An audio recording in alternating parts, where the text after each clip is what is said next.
G'day. Hello, everybody. Welcome to episode 7 of the MUTAGENTS live stream, boys. Thank you for joining me. Thank you. So great. That opening is just so good every time. I just love sitting Gets back me and pumped. dancing to that. I was dancing. That's it. Sets the tone. How you boys doing? You well? Yeah. Well as can Not be. too bad. It's warm over here, so we're 43 today. Yeah. Yeah. I mean, pissing down the rain. We've had a brief break from the heat, but just for the guys in the chat here in Sydney, Dan, Dean, and myself, we've been smashed by like electrical storms here in Sydney. So there might be a little bit of glitchiness, but we're just going to power through as best we can. We've got a fun lineup for tonight. We're going to be talking about the original 1990 TMNT movie that was, so influential for us as Turtle fans, just at the right time in 1990 for us to really suck us in. So I'm looking forward to talking about that with you guys. We've got a couple of really cool figures to spotlight. We've got a fun game on deck, which Dan's going to be hosting, and maybe even some pickups as well if we get to it. So we've got a lot of cool stuff to discuss. So we'll rip straight in. But before we do that, we've got to say g'day to the chat because, man, we've got like 19 people tuned in already, which is awesome. So I was going to say, there's so many people there. We love it. We love it. So firstly, I want to say g'day to Nate. Nate, thank you so much, my friend, for not just tuning in, but also for being the first to donate to my World's Greatest Shave Fund. So thank you so much, mate. I really do appreciate that. We've got Andrew on his incognito account. Andrew, how are you, buddy? Hope you're well. Nice. Andrew? I've outed Andrew there. Scree Collects. Hey, buddy. Hope you're doing well. Mate. How are Good you? to see you, mate. We'll keep on collecting. G'day, Matt. There you go, Matt. Who else? We got Monique. Hey, Monique. Yeah. Holding the fort. G'day, Carl. Hope you're well, buddy. Hope you had a great weekend and enjoyed the toy fair yesterday and had a big day. Mate, I have to find out how that Melbourne fair went, Carl. It looked good, man. I was missing out seeing all the stuff on Facebook, getting a bit of FOMO. Hey, Simon. You got some. Hope you're well, buddy. Hey, Jewel. Hey, Jules. Hope you're doing good. And we've got Adam Berry from the UK. Gosh, mate, it's early. It must be early over there for you, or maybe no. I don't, or is it late morning, midday? I'm not too sure, but either way, I appreciate you tuning in. 7 hours behind. 7 hours. Oh, it's the afternoon. Easy. There's so many. Hey, people. Phil. We've got people saying g'day to one another. Yeah. Carl left Melbourne and came home to Stormageddon. It's pretty wild here. G'day, Nick. Yeah, Nick. G'day, Sean. Appreciate you tuning in, mate. On. We got Yeehaw. Hey, buddy. Yeah. Hey, yeah. We got Zazel. G'day, Zazel. Hope you're doing well. Hello, bud. Great. So many people. Oh, man, we've got heaps. We've got Jeff Holt. G'day, Jeff. Hope you're doing well. Yes, you did. You nailed the cobbers. There we go. All righty. So, guys, thank you so much for coming in straight away and joining us, mate. We really do appreciate that. But, yeah, like I said, we've got a lot to fit into today's chat. And, I mean, if there's something you know about us, we never have trouble filling our time slot. And we don't want to, we never like to go too far over, but sometimes we're just having a good time. So we'll rip straight into it with the movie talk. We're talking the OG 1990 film. One that Dean's got it there. I've got it here as well. I mean, as far as memorable VHS tapes from my childhood, this is right up there. It's like top 5 easy. I wasn't lucky enough to see it at the cinema though. Any of you blokes catch it at the cinema? For sure. It was a great experience. I'll never forget at the cinemas. I mean, good. Did it have a long cinema run here? I saw it twice. I don't remember. I could actually find out because a friend of mine used to run a big cinema complex in the 80s and 90s here. So I'll ask him. Yeah, wow. And I mean, and what are your memories of that? Like, what was it? Was it promoted way before the film came out, so there was that anticipation, or was it just like one weekend? It's like, oh wow, this movie's out. No, I remember seeing like coming soon movie posters. I remember seeing a trailer for it for a movie. Can't work out. I've been thinking like, what movie was I seeing in like '89 that I actually texted a friend of mine today saying, do you remember what movie we saw? Because I actually remember I saw it with him. And I've got a sneaking suspicion that it was a cartoon. Has he responded? But yeah, definitely saw movie posters. I actually remember my cinema in Perth had a massive, like them with the sewers, where they're poking their heads out of the sewer. Yeah, And the cat yeah. at the bottom that said, this is no cartoon. Mm. I'm that's a big sure topic, yeah. he reckons that there was a trailer at the beginning of Land Before Time. Oh, really?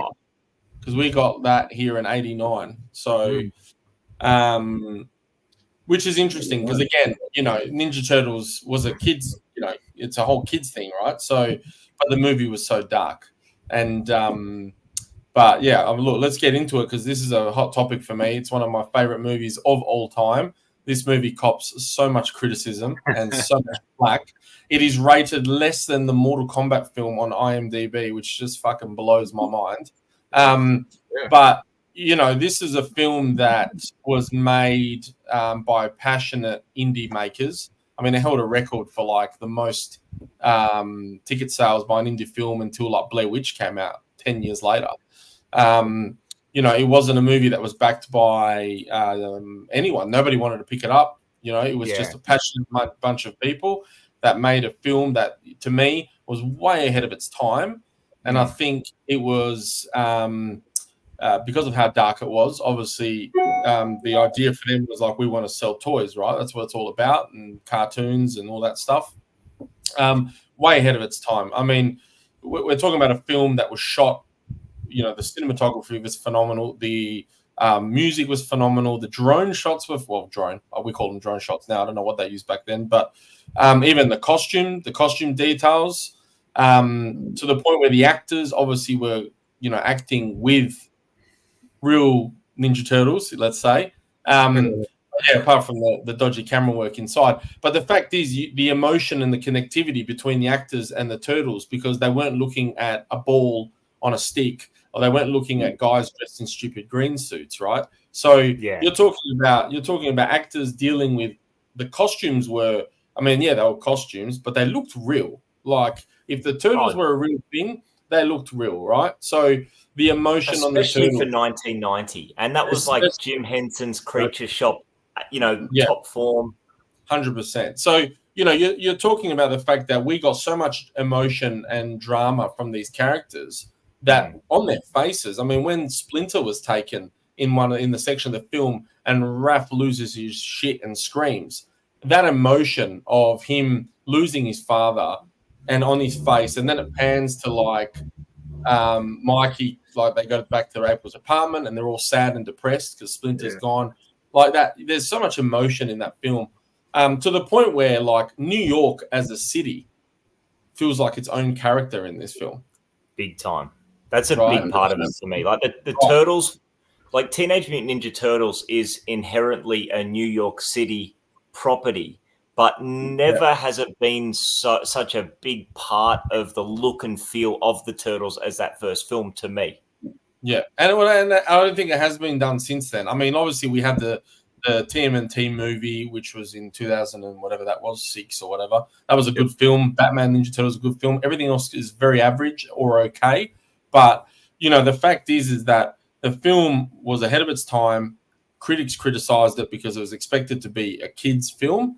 And at the end of the day, it was you could see it was made by passionate people that poured their heart and soul into it. And it was just artwork.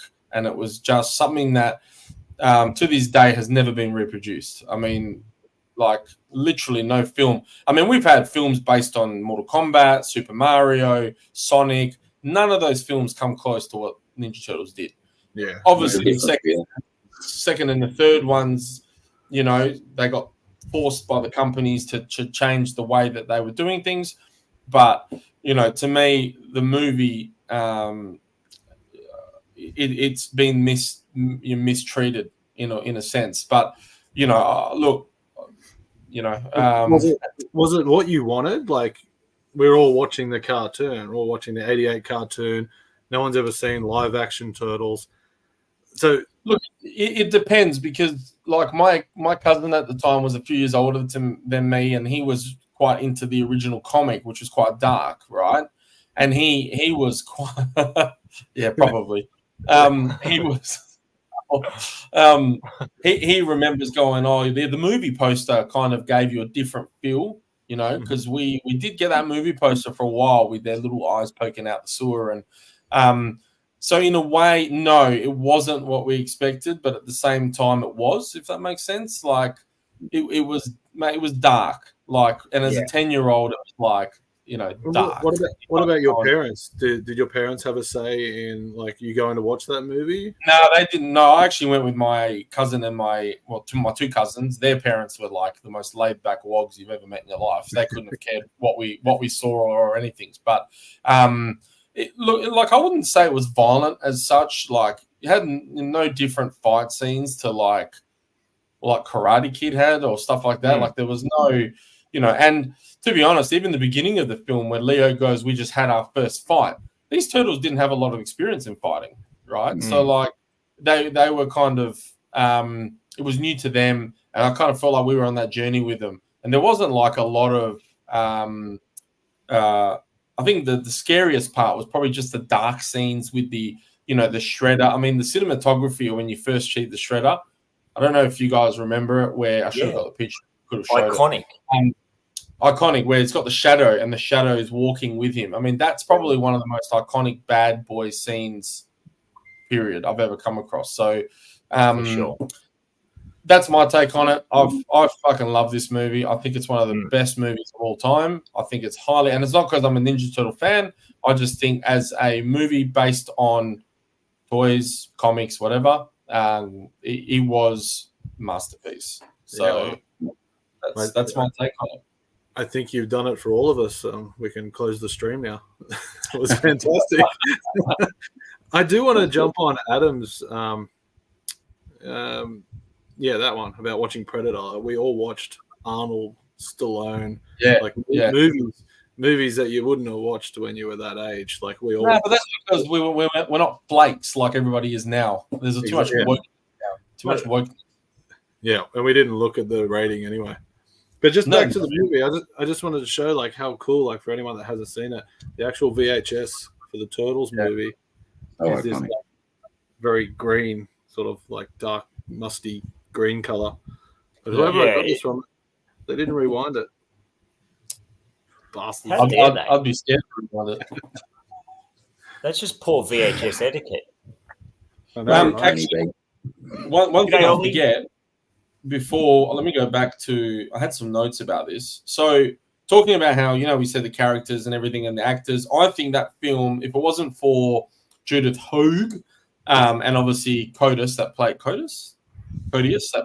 Casey Jones, those two obviously helped to make that film and that connection that she has with the Turtles. And again, just like the choice of, you know, I mean, even classic, like I said before, where Raph is like screaming no or like yelling. And then it pans to the sewer above him where someone's walking past the sewer and hears the scream. Like, as a kid, you don't really think about it. But when you watch it as an adult, I watched it recently and I kind of went, here's the cinematography. This guy just lost his father and he's screaming from the top of his lungs and the outside world has no idea of what's going on and everyone's minding their own business. And it kind of shows that we're all dealing with shit. Yet, you know, you don't know what the next person's dealing with type of thing. But yeah, that's, look, you know, I've just noticed on IMDb from a few months ago, it's actually gone up a little bit. It's 6.8 out of 10.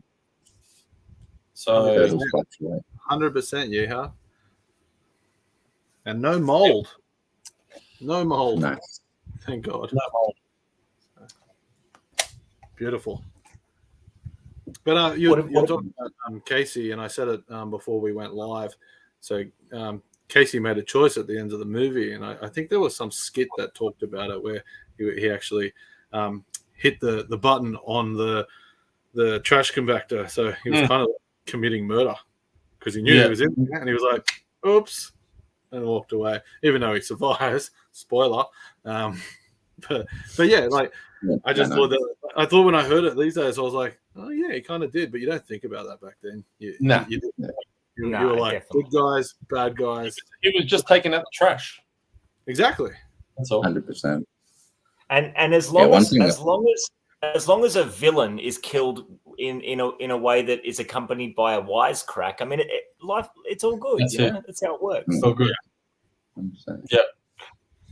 Yeah, no, they're cool. But yeah, look, I'm in agreement with Enz. I mean, you can't tell me the movie's not good. I just won't hear it. I think it's awesome. And just a few things to add about it that I love about it. The music is on point. So you've got the commercial music, and I've got the VHS tape here as well. So you've got the commercial music by legends such as MC Hammer, High Tech 3, Johnny Kemp, other people that I don't know.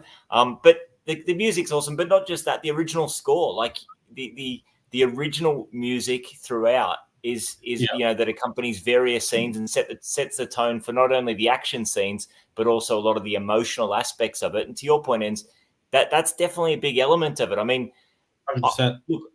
I'm not gonna say any of the performances should have necessarily been an Oscar consideration that year, as much as I love the film. But there are emotional elements there, and very much family and paternal elements with not only Splinter and the Turtles, not only the Shredder trying to convince the young delinquents turned foot soldiers that he's their father, they're his family. But even, Danny and his dad, April's boss, like there's a lot of parental dynamics in the film, good and bad, good examples, bad examples, that make for multiple layers of that film if you've seen it as many times as I have. Yeah. The other thing, the big thing that I love about that movie is the use of light and dark. Like the shadows are crazy. The use of shadows, like in the introduction of Shredder, is just straight fire. And not just that, like when you think about it, like you look at the artwork on the VHS that just shows the turtles in their full form. No, I don't think any of the movie posters or anything like that or promotion had that. I think it was more so the turtles' eyes being revealed coming out of the sewer, which is so important because I never saw it at the cinema. I don't really remember the theater run. I more so remember the VHS release. And when you think about it, the start of the film with with the turtles coming out from the sewers and rescuing April by Raph busting the street light and under the cover of darkness. You don't even see them until later on when they're back at the sewers celebrate. Everything's about the reveal and the fact that it's like 10 minutes. Exactly. And the fact that I, as a young kid, hadn't seen the turtles until 10 minutes into the film is what made it so cool, is that anticipation. You know what I mean? So, and it's the shadow and light and dark is just so awesome in that film. And the other thing that I just want to call out from my perspective, something that I've really noticed is how underrated the sets are. Everything feels so lived in, from the sewer to April's dad's antique store, where they have that crazy fight scene, to the farmhouse, to the wicked, like rundown warehouse with all the arcades where the foot soldiers hang out in training area. Like everything's dirty and lived in and graffitied, tagged up. It's just the sets are really, really cool. It doesn't feel like there's just cardboard cutouts as a backdrop of everything. No. Well, I mean, this film only had a $16 million or $13 million budget, right? Which is very different to like Mortal Kombat that had like $100 million. So there was no green screen. Everything is real. Everything is you touch and feel, right? So it just makes it even more real. That's the part. It's totally agree with you, Scotty. So there's a DVD release of that original Turtles movie, and it's called Stinko Vision. Yeah, so I'm gonna have to get it at JB right now. So in there, they've got cards, and it's the old scratch and sniff. So as you're watching the movie, it tells you pick up this card and scratch it, and you can smell what New York City would smell like, or what the sewer smells like. I heard it's pretty bad. Yeah, like scratch and sniff was never a great thing to start with. But how cool for something like these days to come out with that. Yeah, they don't do that much. Yeah, that is really cool. Like just adding a new experience to a film that's what 34 years old now. It's just putting a new, giving you a new experience to something that we've seen 100 times. Yeah. But the big part of this was and for us boys talking, is there were no toys. Mm. No toys. Yeah. Except for what I can see behind Dan. Yeah, Yeah, that there was was many no- years later. At the There time, yeah. was no 90s. There was no 90s toys made for the movie. It all came down to the budget of the movie, everything Enzo said, the hope that the movie would be any good. No one trusted that. So they just didn't make any. Playmates decided we're not making them. So no toys. But Yeah, I mean, if like the only so even if my toys. we take it beyond toys to merch, like the only merch around the film that I can really picture in my mind is actual like cinema merch, cinema cups and stuff like Correct. that. Playing cards, trading cards. Somebody said that they still have of their course, popcorn cup. popcorn bucket. Yeah, Yeah. like Yep. outside of that and trading cards, which we'll talk about. Yeah, we didn't. There was no real, big push of merch, lunch boxes, and that sort of stuff promoting the film. Well, they didn't have. I mean, to be frank, they didn't have the money. When you've only got $30 million budget and nobody was going to pick your film up to distribute it, it was a big risk. I think I did some research. All I could find was basically cinema merch and the cards, the trading cards. Yeah. That's pretty much it. So. I do have a cup somewhere around here. I just don't know where it is. I'll show some of those cards. And I just want to give a massive shout out to Michael, who's Streaks on Instagram, Streaks Collects. So he was nice enough. He's been opening these cards, these turtle cards from the 90s. I don't know if you want to go big, Scotty. Yeah, good idea. Let me do that. How big I'll go home. But he's been opening these on his channel and just he must have had like dozens of sets by now. I don't know how many packs you open, mate, but let me get a couple of cool ones. Dean, I actually want to get a box. There's a box on eBay, I think, that's never been opened of these cards. And I'm like so tempted to bid on it because I just want the nostalgia of having to open them. Yeah, it's mint. They're all mint. Like he's even put them in little sleeves for me. G'day, Dino. Cool. But these cards, like, they're fantastic. And he did tell me something about the back, and I can't remember now. Sorry, buddy. There's a purple. I can see two different colors in your hand there, Dean. And there's a pink. And I can't remember why. Country origin. Yeah. Are they're both in English? I don't know. They don't say anything about Hero Turtles or Ninja Turtles. So, but are they both in English? They're not. It's not Spanish or anything like that. Yeah. Well, only the front card. You see at the top there? It's just a bit different. And I don't have the other one to show you right now. One of my favorite. Look at that one. Yeah. Yeah, that's sick. Angry as. But that was that scene there, Dina, that card, right, where Raph, lets out all that rage in that subway and starts kicking ass is one of the greatest scenes. Yeah, that's sick. That's a sticker set, yeah. But yeah, the sticker set was part of it. I think you got one sticker per pack. I don't remember the stickers as a kid. Like, I can't picture the getting the I remember ripping tons of packs as a kid. I can't remember the stickers. I think you got a sticker in each pack. There's just so many. Like, thank you very much, buddy. Like, that's just phenomenal. Yeah, Scree's awesome. He's a good boy. Too many. I wonder how many actual. There you go. We didn't have the sticker in Australia. That makes sense if I want to trust my memory, because I literally remember buying packs at the video store and ripping them and trading them on the playground, and I don't remember the stickers. So there you go. That's a good scene. The Rat Man.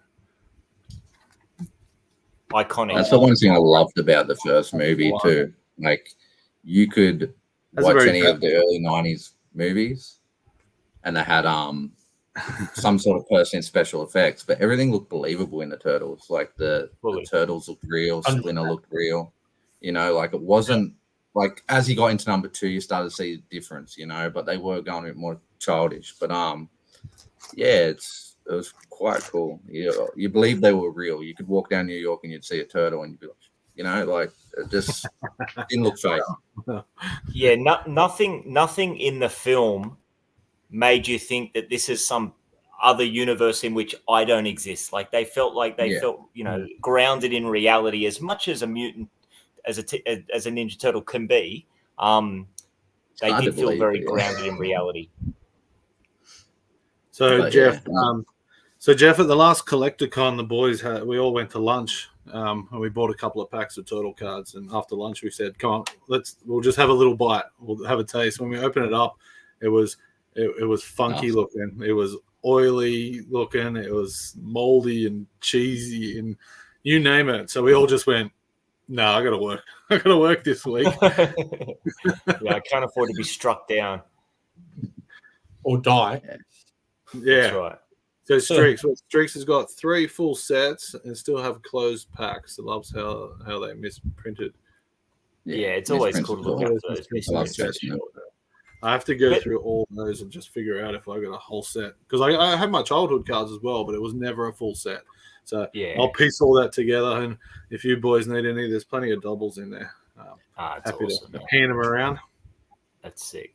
Yes. But it's interesting, like when you think about like the kind of overall run of the Ninja Turtles from, the debut of the comics to, I don't know, like the end of the vintage toy line, like that first kind of 10 or 15 years, there's a general direction of starting at the darkest point and going towards the most family friendly, childish version of that. Like, but it feels to me like the 1990 film was like the one point in that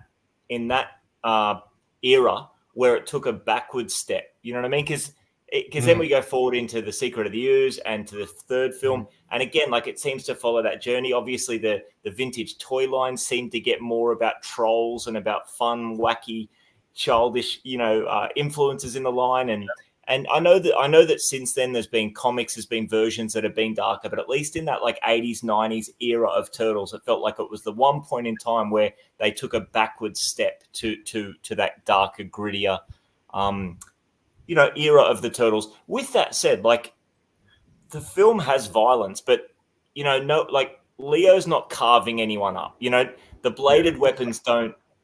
There's no stabbing or slashing. It's all the use of weapons are the more like blunt force stuff with the chucks and they actually don't use their weapons. Their weapons don't connect at all in that movie.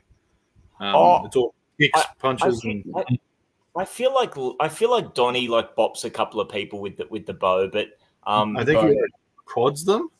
Yeah, but I thought there was one thing they did. They didn't actually use the weapons on them. They used their mostly a lot of kicks and shells. They use their shells to like hit them. Shredder definitely uses his weapon in his fight scenes.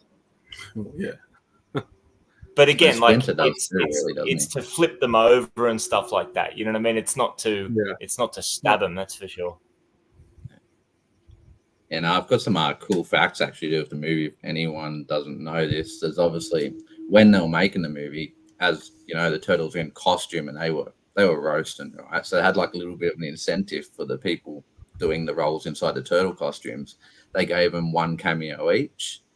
So Raphael was actually a taxi cab passenger in a scene, in one of the scenes in the movie.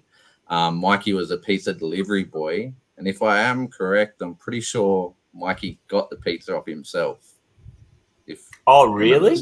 Yeah, okay. I think it was Mikey. I can't remember if it was Raph or Donnie. It might have been Raph and Donnie. Well, it's Mikey in the sewer. Mikey gets the pizza. Yeah, but he was actually the pizza delivery guy too. And Donatello and Leo actually played members of the Foot Clan with obviously their masks off. Yeah, so because seen in the movie. It's Raphael that then portrays Raphael does his voice and his actual character in suit. So he does the physical and the voice. He's the only one that does that, which I think he's John Pius, I think his name is, or something like that. Yeah, but he's the pizza guy. He's the pizza guy in the second movie. Kino? In the second movie, yeah. Yes. He's actually the guy in the Raphael suit. No, so he was Reyes Jr. Isn't it? So he was Donatello. Did he play in Oh yeah, sorry, yeah, it was Donatello. Yeah. Yeah. Oh, okay. So, he was Donatello, and then in the second movie, he was the pizza guy. Yeah. But it's cool how they had their little cameos. I remember when I found out about it, I went back and watched it straight away. It was like little second scenes, but gave me incentive to play the roles, right? But yeah, it's kind of cool how Josh was the only one that played the actual physical scene and the voice too. So you think about all those other scenes, they were probably still talking to the actors, but they had to put a different voice over top. for the actual turtles. And how good were the voices, right? They suit the They characters. line them up perfect. Perfect. And like the only other thing, like they with the comics, they pulled a lot of the darkness out of the comics, but they also had the cartoon to back off. So they tried to pull a bit of the comedy out of the cartoon, and pretty much it was just a little bit of comedy and the belts and the colors, obviously. Yeah. But to me, the comedy was in the right place. Like it was awesome. The turtles, number 2 got turtles, a bit too silly. Because the cool thing like I liked in the first film how Shredder was played with no comedy. Like he wasn't goofy at all. You know what I mean?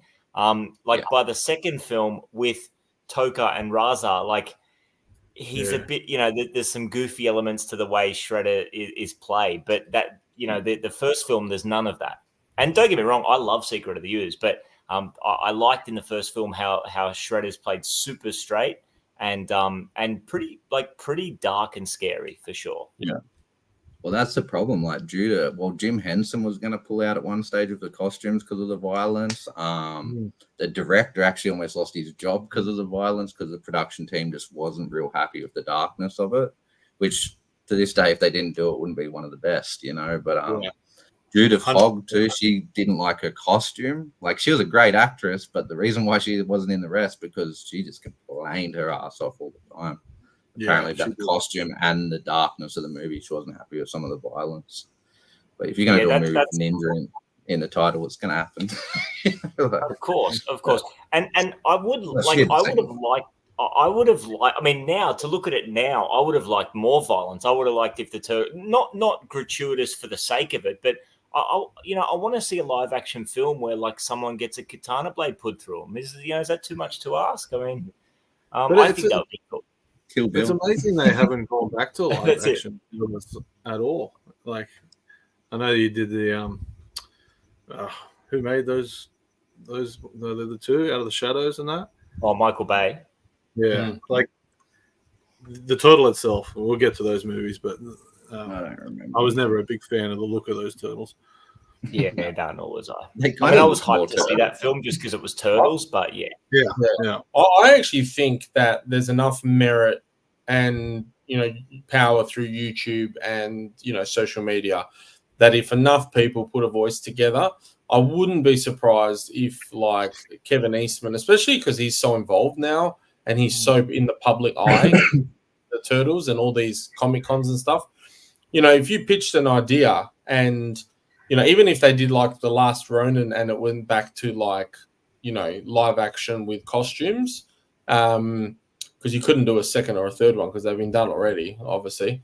But yeah, I think they could easily do it again. And, there's that, that cultness of like, look at how Deadpool was started. Like that was a fan-made film that, Ryan Reynolds did and leaked his own bloody test field footage to get it greenlit.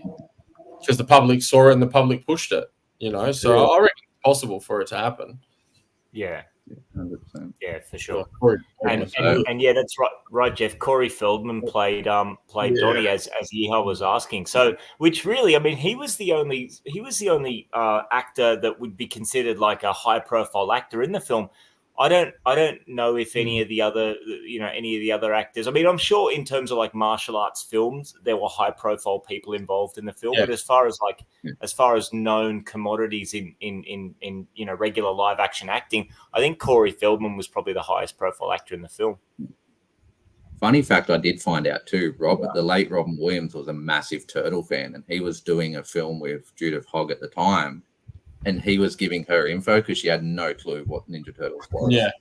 So he was actually helping her, get the film right. But this is one thing I've got that's a little bit different, but it's actually one of the little baby turtles from the movie.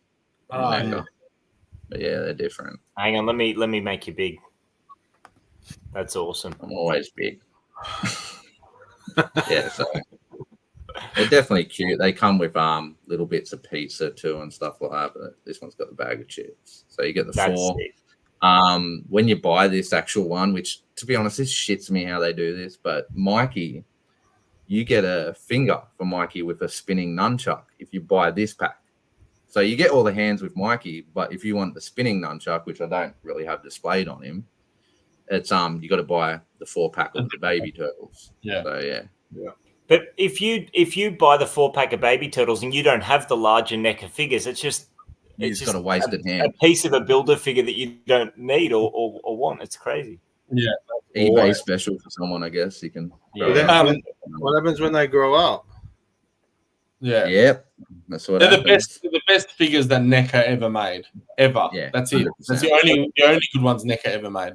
If you want, if you want movie 1, OG movie, so you can see all the bits and pieces, ooze, can, pizza. There's some additional hands, not the one you were talking about. Like I don't want to take him out yet, so you all just have to enjoy that box. You know, there's a rumor circulating that NECA are actually going to do 1-to-1 scale head copies of those. So they'll be like full-size head sculpts. What? Damn. Yeah, which would be pretty cool. I have seen a couple of like customs done like a bust. Just the head. Apparently, you can just buy the head. They're going to start doing like one-on-one head close-ups of them. That's I want crazy. to do movie 3. I'm hoping they do movie 3 ones in quarter These scale. these are sick. They're really, really cool figures. I can't bring myself. Got another one there, or just that one? No, I just had Donnie and Raph. Oh, okay, that's all right. What were you saying, Dan? You hope they do movie they've 3 done, at scale. Well, they released I think they're 7-inch scale or something like that, movie 3 figures. yeah. So they come in the full get up, the mask, everything. So I'm fingers crossed they do the quarter scale. It means I got to buy a bigger cabinet, but it's it's something I reckon it would look so good underneath the main movie ones and then number 3. I haven't got the movie 2 line from Vintage yet, but I do have a couple. But it's sure. something they could. Sorry, Scotty. Sorry, Dan, you get it? No, you go. go. I was just going to say, you go. We'll no doubt talk movie 2 and movie 3 at some stage on the stream. But yeah, the like as much as the third movie cops a bit of grief, and from myself at times, the way the turtles look it just lends itself to action figure form. So yeah, I think that would be pretty cool as well. Yeah. Man, Yeehaw and Phil have joined forces there. That would be awesome. A good Baxter would be Robin Williams. That would have been good. For sure. In the day. No Baxter stuff, man. But yeah, that would have. But it's something Playmates could do it now. They could bring out some like the 5-inch turtles from the movie. Like stop bringing out all these retro ones and just give us some different ones that we didn't get. So do you mean like in the vintage style to go with the vintage collection? Yeah, that'd be sick. Give me a Shredder. Give me the Turtles. Give me Splinter. Give me April. That April would be amazing. They did a really cool Ghost Splinter. So Splinter comes out of fire, the blue flame. They done a mad one, but 7-inch again. I'm like, and it's expensive too. Yeah, they go so for $400. Yeah, they're not cheap. So okay, pops. I have to put up. While we're talking pops, put my foot on the fire here. So yes, I have a few pops. A few. And again, a few hundred. No, I don't. I have about 30 pops from when they first started. And I did say that I didn't really like them that much, but I like these ones that I have. But again, Streaks Collects, having a little fun, decided to send me a pop. So I don't know who it is, but it's a lone survivor from PUBG. It's PUBG pop. But the thing is, it kind of looks like Streaks. Like he's trolling you hard. I love it. Good work, Scree. I didn't know it was in the box. I just opened it and I'm like, what is this? I didn't buy this. PUBG was one of the first battle royale Where did games. this come from? So I checked the box and I'm like, oh, it's from Michael. I'm like, oh, he's taking the piss out of me. Good. So Carl, if you want to take the piss out of me, send me some pops. No, I don't want. Don't send me the pops. I don't want to start a pop war. Send him some Disney pops for Sarah. To Phil's question here, would you guys like to see another live action film or a live action series of films, or do you say, you know what, let's just leave them in the 90s and enjoy those films? Like Enzo said, Ronan would be. Do not remake them. we don't need a remake of anything that's ever been done. But I think aren't they looking at making a Ronin live action? I know there's a video game. I haven't heard anything about a movie. The movie is going to be a hard push because it is very violent. So it doesn't have to make it pretty. Yeah, they have to. To make that story in live action and not be violent, would. I don't want to ruin it because I don't think Scott knows about it. There's so many total comics lines that they could make into movies without remaking the 90s classic movies. So, I guess short answer, yes, I would love I'd love them to look at what like Star Wars did when Star Wars came back. They used props and they used models to make that Force Awakens movie, and it was so good. So go reach out to, I think Jim Henson's son runs that now. Like, get into that. Bring some of that puppeteering back. Jesus, that would be very cool. Giving you a compliment, Scott. Where you are? Hey? Oh, there we go. Casey. Thank you, Monique. Hey? I appreciate that. He's going to put that one up on the screen. Only for a couple Thank you for drawing my attention to that, Dan. Thank you. Hey? Is she saying it because Scott's passive aggressive or violent, or he's violent, and sarcastic and claustrophobic? And if he gets to be the cool Casey, who's the rest of us, Monique? Come on. I'm definitely a bebop. She's gonna make me April or something. All right. So, with that, how many slices are we giving Enzo? Oh, good question. So the movie, you make full cake, full pizza. 8 out of 8. 8 out of 8. I'm with Enzo. I'm 8 out of 8 on that movie. I'm 8 out of 8. I'm not gonna. I can't. You can't. It's you really can't fault it. The dialogue's wicked, the music's wicked, the decor's wicked, the acting's wicked, everything's wicked. Even one of the errors they made where the Donnie opens up his mouth in the bathroom and you see the face, you see the actor's face. It's creepy as shit. Yeah. I can't even fault that. It's a good meme. Yeah, for sure. It's awesome. And I'm with Yeehaw. 9 out of 8 slices works for me. Yeah. See, I told you she'd make me April. Yeah. There you go. All righty. Well, with that said, now that we've discussed it, now that we've rated it with our unique out of 8 slices rating system, why don't we switch over to the next topic? Obviously, we've got our game to play. Dino's got some pickups to share with us, but before that, we're going to spotlight some figures. So Dean and Dan are up today. Go, so Dan. I'll hand over to you guys. Who's paper up? Who's gone first? Oh, is that what you're doing? You got your ass. See you later. Does that mean you win? You go. Oh, okay, I'll go. All right. So we're leaving everyone hanging. That was the weirdest thing I've ever seen. You see me going like this. But also, Dan, you froze in a really unfortunate pose just then. Oh, can't wait to watch it back. I'm slightly aroused. All right. So, as you know, for the past couple of streams, we've been spotlighting figures, and I think mostly, besides one Enzo did, which was a custom, we've been spotlighting the vintage line. So I wanted to jump out of that and go to the 1997 live action because we're talking TMNT movie. So let's look at the first live action TV series of 1997. 26 episodes, ran for 1 season. Was highly cringy, and I think I said it in my last video. You watch it now and it's just so bad. They tried to put in the music and the karate and that it's just look at it. It's all there free on YouTube to watch. Enjoy that. But what they did bring out was a line of figures, and the figures are actually pretty awesome. So Kevin Eastman was part of this. So Peter Laird had actually stepped away from the Turtles at this point, and Kevin did something that Peter didn't like. He actually brought in a female turtle. All right, so you have to remember this was the 90s, and it wasn't because she was female. Peter Laird said we did not need a 5th turtle. He said it would be bankruptcy to the turtle line. And the TV show showed that it wasn't great. So the story is that Venus de Milo is her name. So she was actually named after a piece of artwork.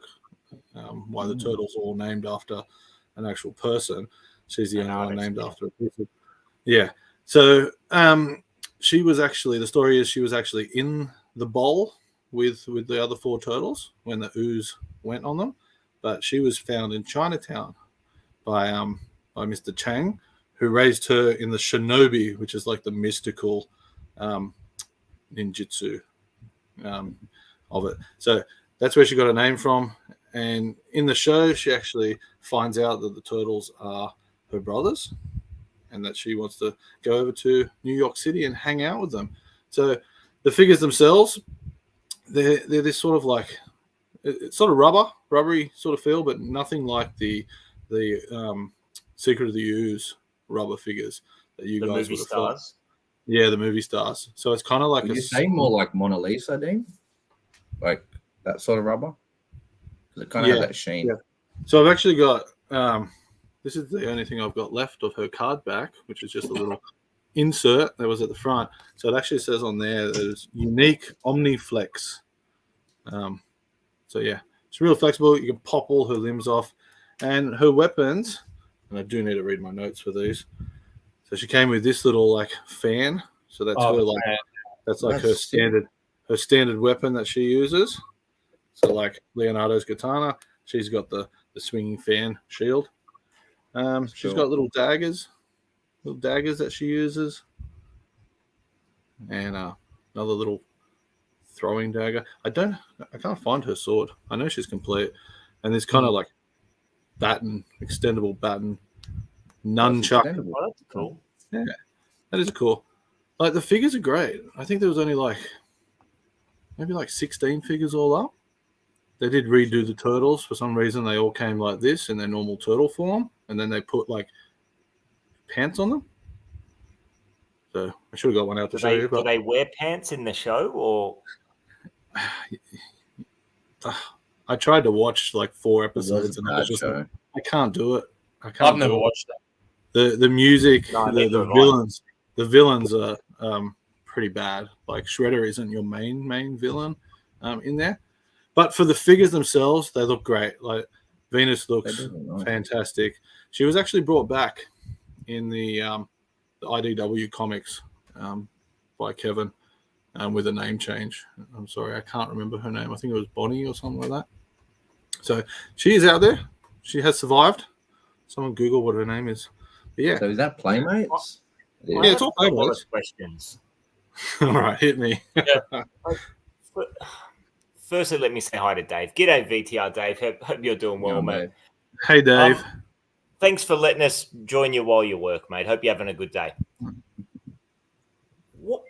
How does that work? Like, she's some adult mutated turtle just like hanging out for X number of years until like, how can that even be a thing? And who thought that was a good idea to have another turtle in the group? Like, to me, there's just so much wrong about that. If anyone watching loves that series, then that's awesome. I've not seen it, so I shouldn't criticize it too harshly. But there was a lot of pressure from the board at the time. Who was the CEO was a female, and she was pushing. Like on the documentary, she talks about this, and she thought it was a good idea, and she pushed hard, and obviously it proved that she was wrong.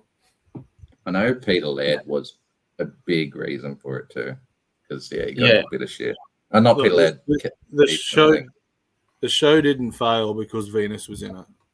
The costumes were terrible. There was other faults. There were many faults, including Splinter. God, that was horrendous. You got to watch some of it. So the next. Go, Scotty. Oh, sorry, sorry. I just want to keep ranting. Like, a big part of my love of the turtle, like there has to be suspension of disbelief when it comes to the Ninja Turtles. You have to suspend your disbelief long enough to just get your head around the fact that, okay, cool, there's these, mutated Teenage Mutant Ninja Turtles. But then I've got to also wrap my head around the fact that there's another one on the other side of the world who's just doing her thing. And I know the internet wasn't around then, but how would they not have? She wasn't on the other side of the world, Chinatown. Chinatown. Sorry, I thought she was in China. Sorry. Another part of the city? she was found in Chinatown, but she grew up in China. All right. Okay. She didn't grow up in Chinatown. She grew up in China, but her master sort of trained her, sort of like the turtles, in the art of like being stealthy, not being seen by the outside world. So there's some mystical sort of portal action in the show that actually grants her the ability to find out that there's other turtles out there, because she thought she was the only one. So as soon as she did, off to New York City. But she always one of her pet peeves, one of her great things, sorry, not a pet peeve, is she always gets the American slang wrong. So she'll say like burn rubber, or she'll be like get a slice of the cake, slice of the pie, and she'll get all them sort of sayings wrong. Mixed up and stuff. Venus de Milo, for the figure she is and nothing around the TV show, she's going to be probably a five slices for me.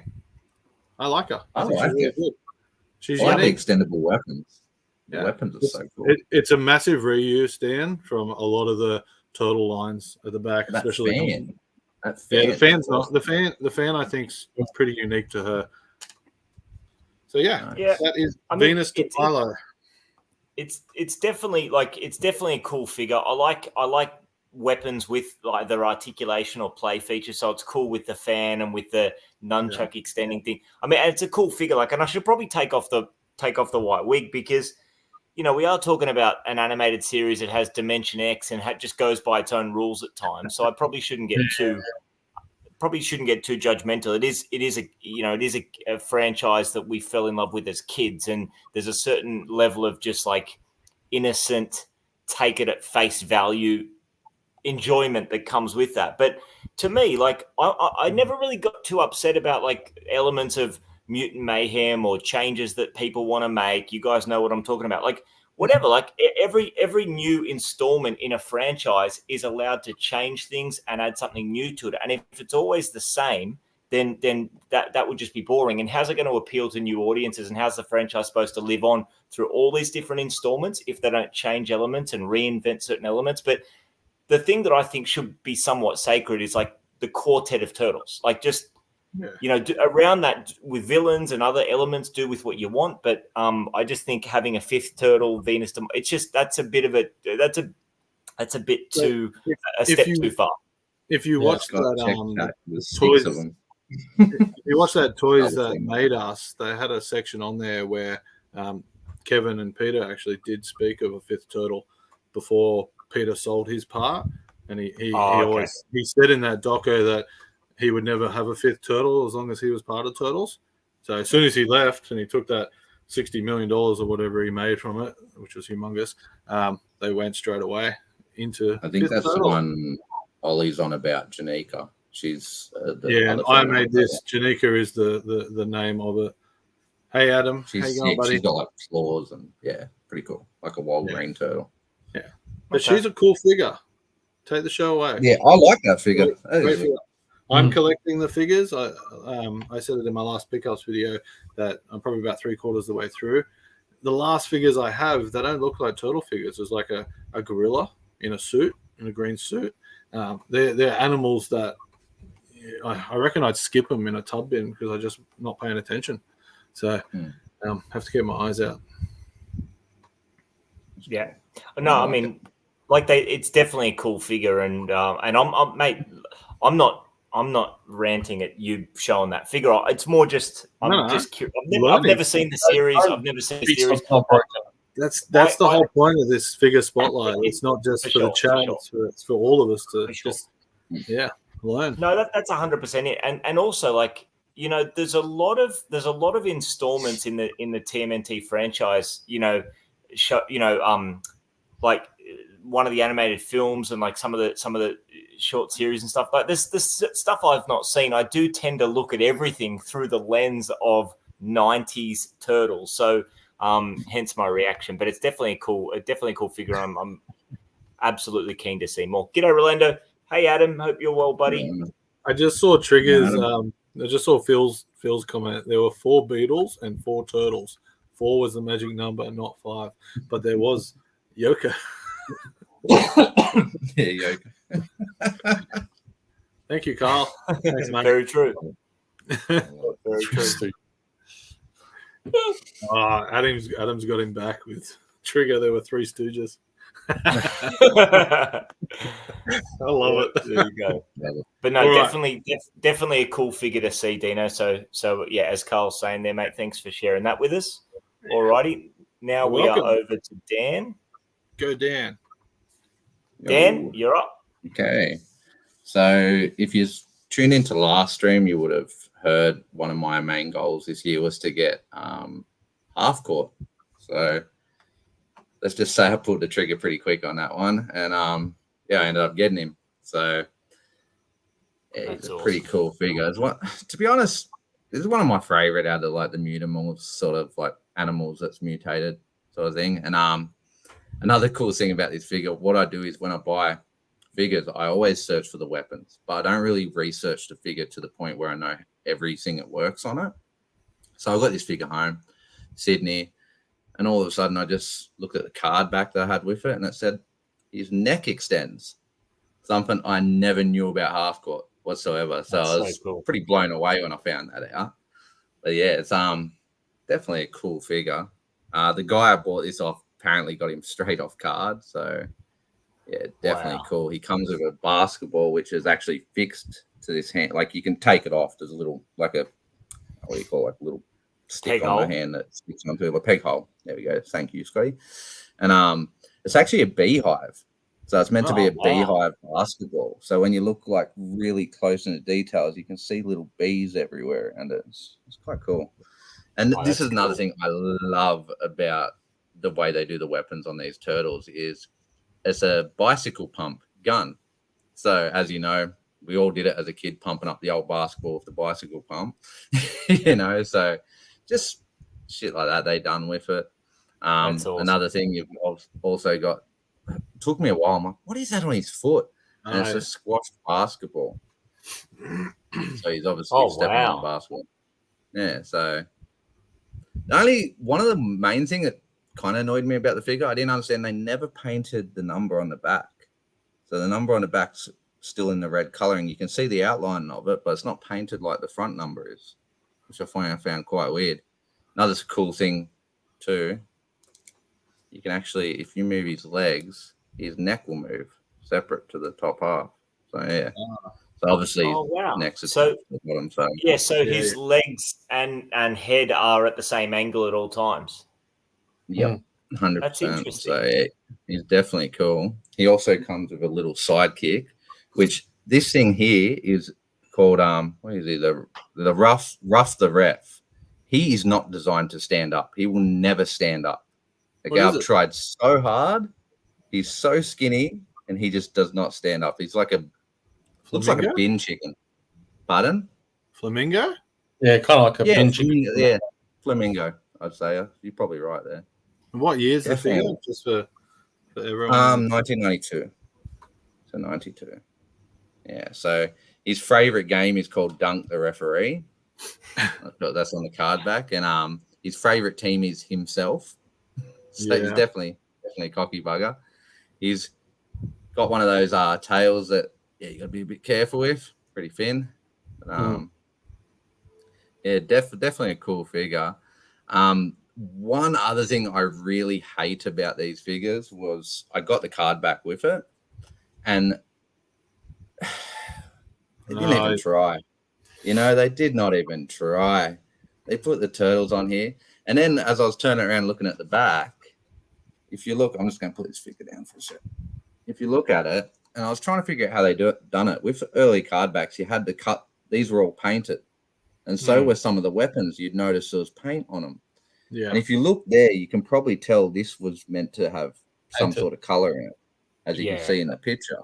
So what I think they did was they realized people were getting shits that their weapons weren't painted and stuff, and they were complaining about it. So they thought, what we'll do is, because these are the prototypes. That picture there is actually the prototype of half court. That's not the figure I've got. And so what they did was they started doing it in black and white, so you couldn't tell the color differences. That's a guess I made, but I'd say that's probably why they did it. But yeah, it's definitely interesting. Cool. But Dan, do you know? Oh, there's just a question here from where were we? Is it number 34 because of Charles Barkley? Not sure. I always thought he was 23, but that was Donnie. The other thing too, he comes with a backboard, and you can actually put this backboard onto the back of his. Oh man, this thing scares me every time I do it. Don't do it, man. So yeah, you can put him on the back there. He actually attaches to the back of him, so you can protect him from behind. And he's also got the handle to hold too. And it looks like the net that's around his neck is attached to the backboard. Yeah, it looks like he's going. It's pretty much like having the ring there, you know. So the only other thing, they do have weird janky arms. Obviously, it's a different sort of articulation to what we're used to. But that I don't mind. It's the leg articulation. These things do not really they move apart, but they don't have any sort of forward. Yeah, so they're kind of weird, but definitely a cool looking figure, eh? Like apparently they did have in 2018, I think it was called Rise of the TMT. You've seen a mutated giraffe in a backdrop of one of the scenes of an episode. Yeah. They don't say it's half court, but you look at the picture you can Google it and you'll see it's definitely got the ring around the head. So it's pretty much him, I'd say, but they never named him. It was just in like a backdrop of a scene. Yeah, definitely cool. Definitely cool figure. Definitely cool figure. So this is also one of. Oh, sorry, mate.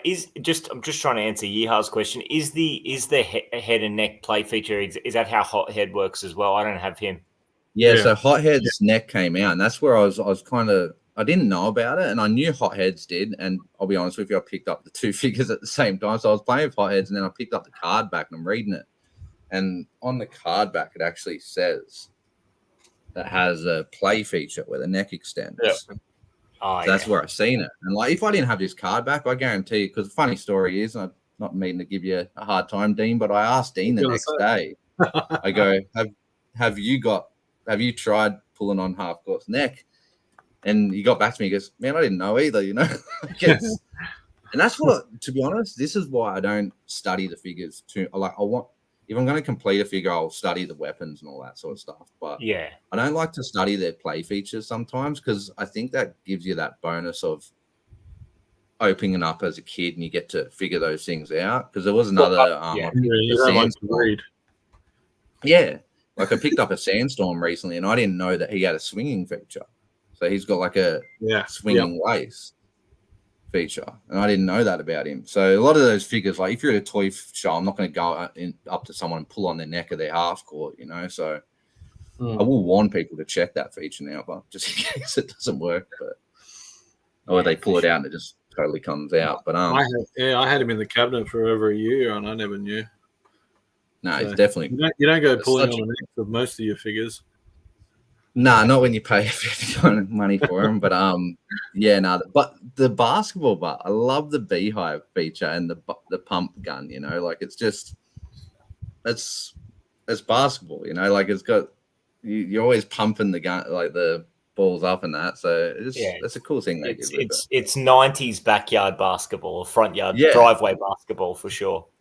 And like I said to the boys today, like Dino asked me what figure I was doing, and I in Sydney, I don't know if it was throughout Australia, but we always had in this area, there was a thing called Healthy Harold, which was like a thing they teach kids at school about drug addiction and all that. There's a giraffe that goes around. And to be honest, kind of like his brother, looks like him a bit, you know, but we had a little joke there about that. But definitely a cool figure, man. But that was one of my grails this time, and I'll just cheat now and bring up another one. Just so. And before you do, just to Adam's point, definitely a figure that will display great with the Slam Dunk and Don. Oh yeah. So what I have bought the Slam Dunk and Don 3D file. So Dean and I were talking about it ages ago. We wanted to maybe even do like a little, like we're talking about doing a little team sort of thing where you'd have the two Dons. Now you can add I actually do have the half court 3D file too, so I could do a nice little basketball game going on, like a 3-on-3 or something like that, you know. That'd be sick. Yeah, that would be awesome. cool. But it's just having the room to display a diorama like that or something. So, and What do you? I just sorry, Dan, go ahead. No, I was just going to say before you jump to the next thing, what's your slices of pizza for half court? Oh, good slices of pizza on half court. I'm going to go for 7.5 because of that play feature. But the half, they would have got 8 slices of pizza if it wasn't for that shit. No one's out of the garlic bread yet. That ruins it for me. Like, you think about it, you buy a scratch. That's the card back you're getting for scratch. You know, that looks that's shit house. That's shit house. So they had so good artists back then. You imagine a half court card art, it would have looked sick. The yellow is popping. But do you know if there was another version? Because a lot of figures had their own card back, but also came on them later on. I'm not 100% sure with this one on a European, like the dual language one, because I haven't seen one. But every mock I've looked up has this card back in 92. Yeah. Like in that. Jeff Holt, curious to know, mate, if your half court has that same card back that Dan's showing, because it does. I think a lot of the 92 figures started coming out on that card back, even if they had earlier versions with their own original card. But to your point, Dan, it would just be so much better with the original card, especially some of the really unique card backs that figures like Scale Tail and Hothead got. Yeah, I'm trying to get one now. Jeff's saying no alternative card back. So Playmates were known to do this. They did it with the Star Trek line as well. When they got to a certain point in the Star Trek line, they just put every TV show on the same card back. So you couldn't tell, without knowing what the figure was, you couldn't tell what TV show they were. So it was just a money saving option. But VTR has a nice little joke there. That's a nice one. Carl. There you go. I love it. And I totally agree, Carl. There's some awesome knockoff card art out there. So yeah. So yeah, 100%. for the likes of Playmates Toys, there's no excuse at all. So cheeky little story about that half court. Yeah. After last stream, I put it out there. Adam, our friend that's doing his big sale at the moment, he reaches out to me 2 days later. He goes, "Just so you know, I seen you after a half court. I pulled my one off card when the card was coming loose, so he didn't just rip it off. But he goes, I got mine off card, so it's pretty much mint. So I'm just, why you gotta do this to me, you know?" So obviously we struck up a deal in that. But then a day later, he messages me from the same episode, turns around and goes, "What I found." So I now have the actual belt that I was looking for too. So, oh wow! It's missing a couple of little pieces. It's missing I think it's got like a little storage container. It goes here, and it's got a claw that comes off. But yeah, she's pretty good. Fits my daughter just fine. It will never fit me. But I need to come over again. Like the collection's just. Oh yeah, I went a bit silly this month, but is that the right way up, or is that total? So that's the right way up. So what it is, it's actually a compass. It's kind of like the Goonies belt with all the little bits and bobs. Yeah, it 100%, Dean. When I got it, it reminded me of Data. You know, at the beginning where he's got that belt and it's doing all the amazing movie. It's got a couple of stickers that I've got to redo, and like I said to Monique too, because the belt actually it comes apart in pieces. So it's like that's one piece there, then you go to that piece. So it ends up being 3 pieces. 3 pieces. So I said to Monique, I go, if I find one that's more complete, I'm going to purchase it so that I can join it up even more. And I'm going to get it to fit my fat ass. I'm going to be wearing this belt because at the moment I can't even get it around a leg. So. Oh really? Yeah. So how many? So do you reckon you'll need 6 pieces, or what do you like? How? Let's have a look here. Let's have a look here, boys. Yeah, there we go. Yeah, maybe 5 pieces. So you can just add probably another 2 more. So, yeah, 2 more. Oh well, let's all keep an eye out for a couple more modular pieces for that belt for Dan. Yeah. Like, how good was that of Adam? Like, 2 days after, just talking to him, he goes, "Oh yeah, I remember seeing that on the episode. Are you interested in this?" He goes, "Throw the guy a deal." And like, got it for $20. So it's like a bargain, you know. Absolute legend. Just for anyone in the chat who's watching it or listening that's not familiar, or who hasn't seen any of our Instagram posts or whatever, we've got a buddy named Adam who's culling a lot of his collection and has tons of awesome pieces. Vintage TMNT, Mo2, Toxic Crusaders, lots more. So if anyone out there is an Australian collector, you can message any one of us and we can pass on the details of Adam's Facebook, because it's well worth having a squiz and seeing all the items. I'm pretty sure if they're willing to pay, he'll do international too. Oh, okay. I know I think just a lot of his stuff came from overseas, so I don't think he's mind selling overseas. Fair enough. Trustworthy. He's got a lot of NBA cards too. A lot of Sorry, guys, cards. I'm having I am here. I'm having technical difficulties. I went to another computer, but I can't seem to get this web working. You're right, mate. Yeah, we're getting a lot of feedback, Enzo. Yeah, it's terrible. People are missing you. Sorry, should I mute ends for now, or are you going to go ends? Is it just not going to work, you reckon? Just mute me for now. I'll keep trying. Okay. I'll mute you for the minute. If I see your video feed come back up, I'll just unmute you and bring you back in. Yep. When the game comes on, just shout out the answers. Sorry, Dan, I didn't see your message there, mate. That's all right. I'm excited to see what else you got, Dan, but don't show it all at once. No. Yeah, I'm pretty sure you know everything, but actually, no, you might see one. What, a scratch? Here's a scratch? Nah, I held two of them. No, you've gone further than me. I went straight after work, mate. Grubby ass hands. I'm holding two of them. And I go to, man, I can't hold it anymore. I gave it to Monique, you know. All right. Following on from Monique's comment, let's do that. Game time. Okay.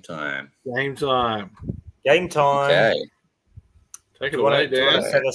Set us up, Dan. All right. So basically, I'll let the chat know what's going to happen first. So we're going to have a game. I haven't really got. I'm calling it "What's That?" because that's what my daughter always asks me when she picks up a Ninja Turtle weapon, and half the time I can barely answer it, you know. But I try my hardest. But yeah. So what I'm going to do is I'm going to put up a picture of a weapon or an accessory from a Ninja Turtle vintage figure we're doing this time, and basically you've got to write down which one it is, and then I'll give you like 30 seconds, and I'll show you what figure it is after the boys have put the answers up. And chat, go along, put the answers up in chat. You don't have to get them right; they're not that easy. If you can name a weapon, I'll think very highly of you, because some of them are pretty difficult names to remember. And yeah, so we'll get it going, and I'll start the boys off with the first one. So you show us a weapon. We write down the name of the figure. Yeah. And we show you that name. No. So you'll write down the name of the figure that weapon's from, and man, just wing it. You know, even if You see, we practice this. Let's go. We try our hardest. I got to figure out how to share my screen again. Jeff, I held two of them, and then I had a scratch. Hey, Scotty, how do I share my screen again, mate? So just click the present button. Yep. Okay. Yep. Your wife's asking if you need assistance. Nah, it's all good. I've got it, bub. Yeah. All good.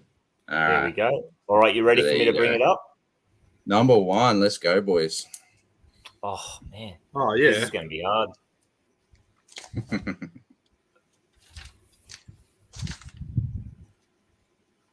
All right. Write down your answers. Chat. Give it a go. I'm done. Oh, I love the logo. Got the logo and everything. Oh, yeah. We're professional here, fellas. Except we don't know the game. Yeah. We'll get used to this. This is the first game. We're new to it. Ooh. I know. I'm already having fun. All right. Carl's having a crack. So how long should we give the chat? Because the chat needs to. I'm going to give the chat. I say let's give the chat a minute. We got 6 to get through, and we got about 15 minutes to go. So That's all right. We can go a bit over if people want to hang out. Annoy, no Google Images, you cheating buggers, all right? No, that's probably why you don't want to give it too long. Yeah.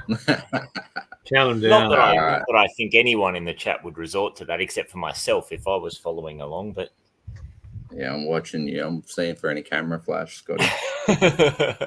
Imagine if I had the skills to set up one of those like camera loops, like in the movie Speed, and like I'm just sitting here like staring at the screen while I'm googling.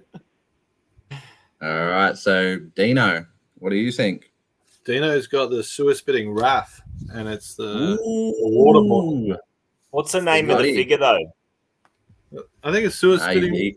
No, Raph. It's not. Oh. It's not that figure, or it's not that name. Think about an accessory he has. Yeah. Do I have to show you, or I just tell you what I wrote down? You can just tell us, man. You can just tell us. So I don't have any of these figures, so I'm having a pure stab. But I thought it was the sewer spitting Mike and who's Beachcomber Mike, because I thought he had some sort of drink. Well, I'm gonna say you're both wrong, guys. It is sewer cycling Raph. He's sewer soda cup. And I do apologize to chat. He's missing one weapon in this photo, and I just couldn't be asked putting it because he's got way too much crap. This is rigged. Yeah, so this is a very hard thing to find with this figure. The soda cup's always missing. So I got it. Yeah, so sewer cycling. You were close, Dean. I'm not giving anyone points, but because each of those figures came with like a little water bottle accessory. And, so it's on the back. You've got the water. It's got another big water bottle. I've got him. I've never used one. I've been tempted to fill them up with water, but yeah. I do have. There we go in chat. I can't find the other ones. Undercover Turtle. Hello. There you go. No correct answers in chat. No Carl correct answers. I had a crack. Mona Lisa. I think this was the easiest one. Adam went with my first answer, which was no fucking idea. So yeah, let's have a crack at number 2. Let's go. I'll try. So just for Undercover Turtle, who's just joined too, we're playing a game. So we're choosing a certain, like I'll put up a picture of an accessory. You've got to basically write in chat what turtle that's from. It's all from the vintage line. It's none of the modern stuff. And yeah, that's how you do it. See if you can get a point. But all right, we'll go on to number 2. So number 2 is this little dude. You started off easy, didn't you? Yeah, that was one of the easy ones. No, I mean the whole game. Doesn't matter, mate. Doesn't matter. We're learning. I have absolutely no idea. I'm going to give you a clue. It might have been used already. That's all I'm saying. Might have been used already. So what clues? I can't give you too much, bro. It's purple. All right, it's a can of mace. There we go. Yeah, but it looks like a snake or a can of mace. Think of characters that would have mace. It's turtles. You want me to zoom it in too? I can zoom it in.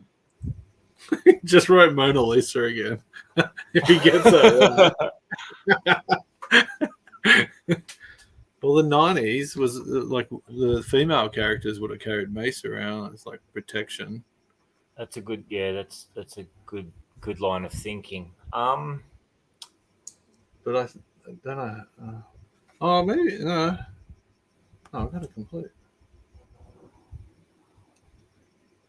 This is a tricky one to get the name for. It's a long name.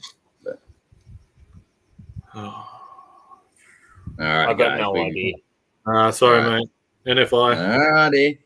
All right, well, guess what? The old Retro Cartel's on the lead. Oh, let's go. Let's go, Carl. Damn, so that's called the Venomous Mace Spray Can. Yeah. So this figure here is such a pain in the ass. Like, it holds one weapon. That is it. And it comes with I love that figure. 4 of them. Yeah. It's just so stupid. See, I have her. I just haven't got any of the weapons, nor have I looked up. But I can see she's got the curling iron, which is the same as the Ravishing April, and then that, Yeah. that pink ball on chain that comes from the RAF storage shell. This one, Yeah. good reuse there. And also thinking about the color of the weapon and what color weapons the figure comes with is probably a good way to narrow down as well. Yeah, 100%. All right, go. Yeah, Carl, Carl, we don't have to say be Mona Carl. Lisa. You watch Carl say Mona Lisa for the next one too. All right, guys. Here we go. All right. You guys got to have this in your collection. I think I do. Oh, no. I know you do, Dean. So Do I need to write it down or can I just say it? you can just say it once Dean's ready to go. Okay. I don't want to put comments. Well, see, here's where the chat gives us a big helping hand. I think I'm thinking though. I'm thinking too hard. But is it? Are we answering something yet? No, you Are can you have ready, a little bit more time. Well, the chat's going Samurai Leo. I don't think it is, but is it? Is it the head popper? Is it Leo's? No. Okay, that's your guess, Dean. Yeah. Fuck, you're making us out like we're real good turtle guys here. My guess this is why Leo. we're going to show the chat that we Samurai. don't know everything. Sorry. Is it Leo Super Samurai? Is that green? That's grey. No, that's green. All right, it looks grey to me. That's what put me off. Samurai Mona Lisa. Go home, Carl. Oh, Carl, I'm going to take a point off you for that one. Who is he? Alrighty, guys. So, Boom. boom. There you go. So we've got Phil, Boom. Simon, Undercover. Everyone gets a point. Besides Dean. That looks so grey to me, and I'm like, but his weapons are green. Maybe it's just my lappy. Damn. That's all right. I have to work on the photos next time. No, Sorry, it's clear to me. It might be your screen, Dean. I mean, Yeah, the colors look different on everyone's, but Dean's having a stroke. What's going on, man? Oh, it's literally right in front of me. That weapon is sitting right there. All right, let's get on to the next one, eh? I don't remember what it was. Oh. Yeah, done. Can I answer? got this one. Yeah, too easy. I'll let the chat have a go first. Yeah. What a pain I'll in the give you ass. half a point, Carl. There you go. Pain Problem in is the now ass. you're beating everyone in chat. What a pain in the ass piece to find. Oh, this, yeah. No one's answering. I actually want to ask you what you call this character too. So I'll get to hear it off you first because I've always called it something different. I was actually going to spotlight this today. I had it in my hand. I was like, oh, no. It's a good figure. Are we ready to go for this one? Yeah, we may as well. I think a lot of people have got this one. I just wanted to say it like the movie Ray Filet. Yeah, Ray Filet and fish sticks. Oh, no. There you go. Adam got it right too. He actually named it. Scarfish. Starfish. No, Is that what it's called? Starfish. Oh, I thought it was Fish sticks was his character. No, fish sticks is the little one. Little character. Oh, yeah, sorry. Good work, Adam. I was getting mixed Yeah, no, up. good I thought I was trying to get slick. I thought I knew it. I thought I knew it that time. Super common. I'm giving Adam 2. Adam's getting 2 points for that one. Let's go, Adam. Nick, Let's go. Let's get 1. We have to take one off Carl for SpongeBob. Undercover, man. You said Man Ray. Which is not a bad name for a figure. Well, it is a figure. Man Ray. In the later model, it was one of the ones they didn't use or something. I think it was. They brought it out in like recently. Man Ray. Gotcha. But okay. All right. So yeah, old Ray Fillet. Yay. I'm on the board. All right. So Dean got 1 there too. Scotty's on 2 points. I feel bad, man. I feel bad not having ends here for this one. I know. Oh, Adam, Enzo's texting me, man. He's just saying he just can't get back on. So yeah. So they've had like 43 happens. degree days in Perth, like consecutively. He said there's been power outages and everything. So Yeah. That's all right. Jeff, who put fish sticks in their mouth as a kid? I never had this one as a kid, but unfortunately. What's the There's a next lot of one? variants with this guy, eh? Yeah, you've got the different chests, and I think one's actually it's got the heat, doesn't it? Yeah. You could change Yeah. the color changing. I thought it was a watercolor change in water effect. Yeah, Yeah, it is. something From like the, that. Yeah. I love those things in the 90s. From I used to the have a heat. lot of Matchbox cars that did it. from the heat. If you put the warm water on, you'll change because you're meant to play with him in the path. Yeah. And who puts his starfish like mine? How good does that look on his top of his head? It's perfect. You know? Yeah, that's awesome. Mine's in a Ziploc. Mine's in his hand, in the other hand to the gun. Ah, okay. You got to put it on the head, mate. I like that. Here we go. Here we go. All righty. What do we got here? Oh gosh, another tricky one. That's the end of the line figure weapon.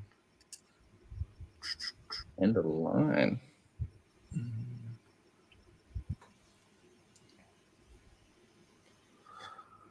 Come on, chat, help me for this. I need you. Come on, chat. You've got to, yeah.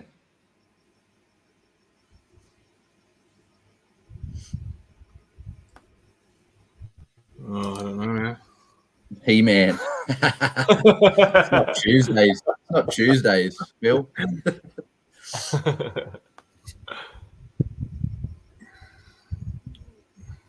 He-Man would look pretty ball with that. I have a stab. That's the best I can do on this one. All righty. All right. Dean or Scott, you want to yell out your answers? I'm leaning towards one of the cave Don or something. Not Cave Leo. Yeah. Scotty? I'm going to have a crack. I'm with Nick Smith. I'm going to have a crack at Hotspot just because, that looks like a fireman's axe kind of deal. So, that is correct. Beauty. Let's go. I owe you a beer, Nick Smith. Yep. He won that for you there. Damn. Yeah. Oh, no Forgotten Sewer. No, there's still one more, guys. Forgotten Sewer, I thought. We got one. So we got one. You can tell. Can we get a score check? Figure when he's got one weapon. Who's winning, Dan? Who's winning? Scott's killing it with 3, but the problem is he's tied with Nick on this one. So Nick's on 3, Carl's still on Nick 2.5. knows his stuff, mate. Yep.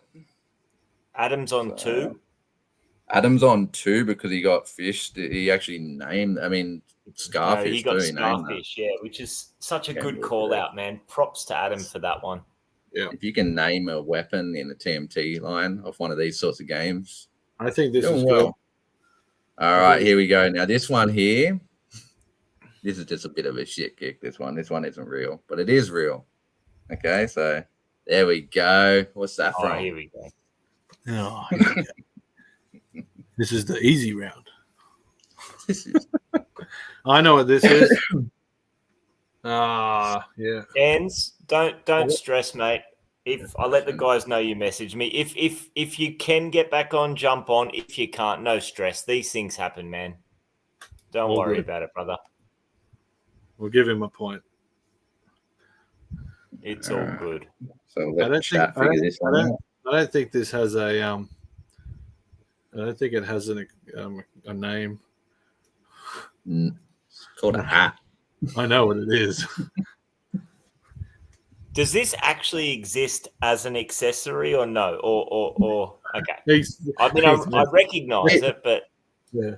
In the prototype it did. But okay, now I'm with you. Yeah, anyone in the chat recognize what we are looking at?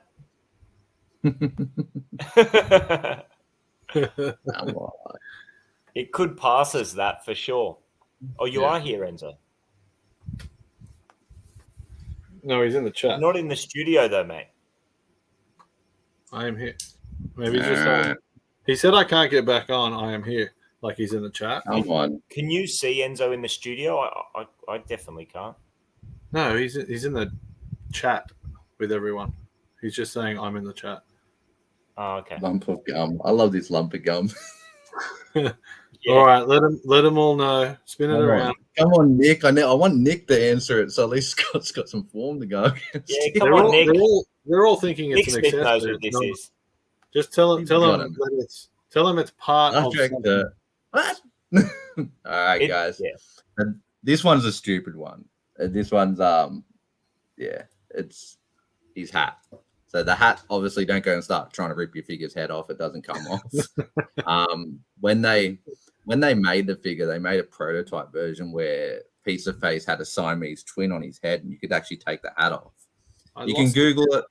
If not, look up my Instagram. I do have something of it on like there. a shrunken head growing off his head under the hat. So it's Siamese twin or something like that. It looked amazing. I'm bummed out we didn't get that. Last weekend we went, 2 weeks ago, we went on a toy hunt and I found a Pizza Face, just the head. I'm like, what do you want for this? And he pretty much threw it in for free, the toy guy. But so I'm trying to make the custom version of that now. So look at Carl trying to come in.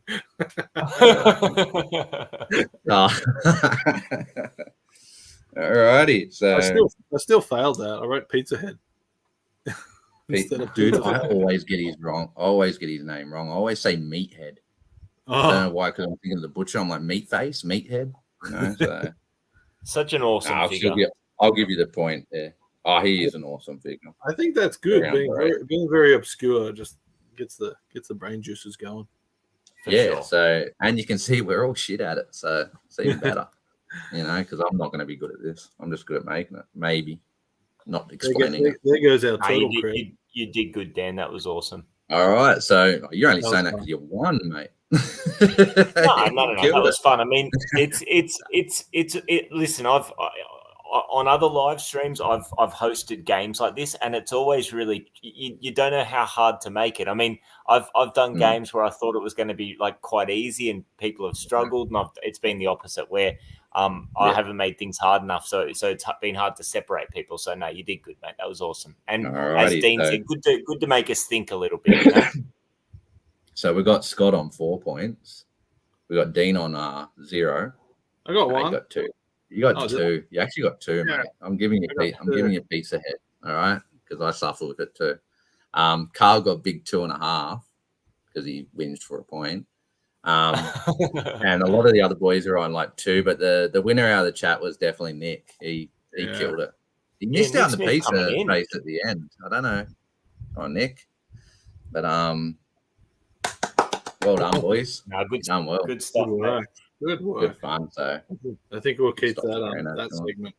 Keep that segment going. Yeah, I like that. Yeah, I was thinking of a couple other ones we can do. Like I don't know what came up in my head last night. I thought of a silhouette one. If you could make the figures look like a silhouette. Remember who's like that Pokemon sort of thing? You'd do that shit. Well, mate, like, do you want one of us to do it next, and then so you can play? Yeah, we'll spread around the love. I'm happy to help you out with doing the pictures and shit like that if you want, but I'm pretty sure. I like the idea with the silhouettes. I like that. Yeah, that'd be cool. We'll do that one for the next one. I like that. That's good. But, and that was also a credit to obviously Phil and the boys over on Mo2 Tuesday made me really open up about wanting to do a game. So big credit to those boys there. And also one of our fans reached out in chat and asked us to do something like that. So thank you to that person. For sure. Yeah. Shout out the chat. Shout out Mo Tuesday. Yeah, shout out to the people in chat. Definitely. All righty. Yeah, Hotspot's Indy's new favorite figure. That's setting the bar high as far as favorite figures go. Yeah. You touched it once until I figured out the tail's too brittle. Just getting shit out of me. Alrighty. Do you want to show a couple of pickups before we wrap up, or do you want to save them for next time? What are you guys thinking? No, I just want to show one item that I got because I didn't show it last time and I haven't yet. So this is a shout out to my mother who's watching. So she's in chat. My mum actually made these cool turtle cushions. What? So I'll bring it in closer. So yeah. Oh, that is so cool. Oh, I need one of them. So, yeah. Sewed them all up. Got 2 of them. And I got them for Christmas and I just haven't showed them yet on any of my videos. So I wanted to Shout out to my mum for making them. Always happy to put new awesome cushions job at that. on the couch in the toy room. So yeah. Oh, that's awesome. Yeah, so they're pretty cool. I like them.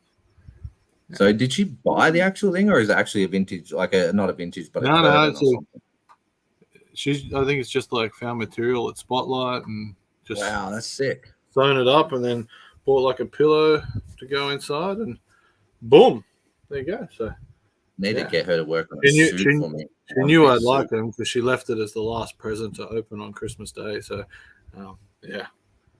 Oh, Thank you, that's Mum. So cool. Cheers. Awesome Very job, Mum cool. Taylor. Awesome. That's awesome. Everyone has to Well, put there their you go. requests. Put your requests in for pillows if you want. I want a full suit done. I want a 2-piece suit done, mate. Oh yes. Go to the races. Go to collect Yeah, the kind sold out. There's a business opportunity there. TMNT boardies, TMNT PJs, Yeah. Duna covers. Yeah. We're Hell going to get yeah. sued. I love it. We're definitely going to get sued. We need to get the bandanas for our representation. But no, that was awesome. That was fun. Good spotlights. Good first movie talk, actually.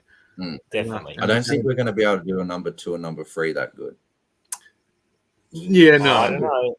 I think I got a lot of Secret of the Used memories, and I got a lot of love for the second one. Third one, yeah, that might be a quick segment. We got I toys. watched the third one recently. I actually enjoyed it. Oh, did you? That's funny. You know, it's good to watch with the kid. Yeah, I can see that. I can see that. And those Japanese guys that come back from in time, they crack me up. You know, It's got its moments. Figuring out hockey and that. I think we'll eventually get through those movies as well. So you have to start at the start. We'll make our way through them. But yeah, I think that's it. How are you going, Scotty? Do you have anything you want to show or anything coming up? No, I'm good for things to show, but a little bit of housekeeping before we go, if I can. Totally Taylor Retro Hunters YouTube channel, guys. If any of you are watching, haven't checked that out yet, please do. The guys are on 98 subscribers. Last time I checked, I'd love to see if we can get them to 100. Thank you. So yeah, anyone who's watching who loves this kind of subject matter and isn't already subbed up to Totally Taylor Retro Hunters, would love it if you guys could do that. Also, if I'm going to give Dean a shout out, I'm going to give myself a quick shout out as well. I just released a new video, put out a new video just a few hours ago. Some 90s toy pickups from Adam. We spoke about Adam during this discussion. So just a couple of things I picked up from him. In that video, I put a link to Adam's Facebook page where you can check out all the stuff he has up for grabs. So check that out. And also something non-toy related that I'm doing. I'm losing the hair. I've been growing my hair out for the past 3 years. I'm shaving my hair next month as part of the world's greatest shave. So I want to give a shout out to everybody that's already donated to me. It's all very much appreciated. And there's a few guys in the chat that are supporting me, which I've got all the love in the world for you guys for doing that. So yeah, that's just the one thing I wanted to mention. Links, Rolando. I'm not organized enough to do links. I'm sorry, mate. I'll Check send out one. our socials, mate. I'll send What's one. that? I'll send one after. I'll send it over. As a comment on this video, once we're done, I'll do that. Yes. Rolando, Yeah, okay. once we wrap up here, mate, I'll just throw some links to those to Dean and his wife's YouTube channel and also to my video.